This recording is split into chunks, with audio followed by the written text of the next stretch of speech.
আমি যখন তার সাথে কথা বলি, যে মানুষটা আমার সব থেকে প্রিয়, সে আমার সাথে ঠিকমতো কথাই বলতো না। আমি চেষ্টা করতে থাকি, তবু সে ধ্যান দেয় না।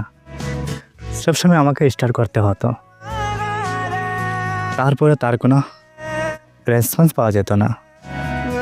ধীরে ধীরে আমি বুঝতে পারলাম, এখন আমার আর ইজ্জত বেঁচে নেই, কারণ আমার ইজ্জত থেকেও বেশি তার প্রতি ধ্যান দিয়েছিলাম। তার প্রতি আমি আমার সব কিছু মেনে নিয়েছিলাম। নিজের তো আর কোনো কিছু বেঁচে নেই। সময় লেগেছে, কিন্তু ধীরে ধীরে আমার সে কথা বুঝতে হয়েছে।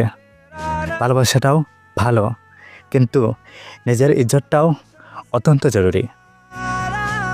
আর এখন বেশ হয়েছে, অনেক হয়েছে। সেই মানুষটাকে পাওয়ার জন্য আমি আর নিজেকে শেষ করতে চাই না।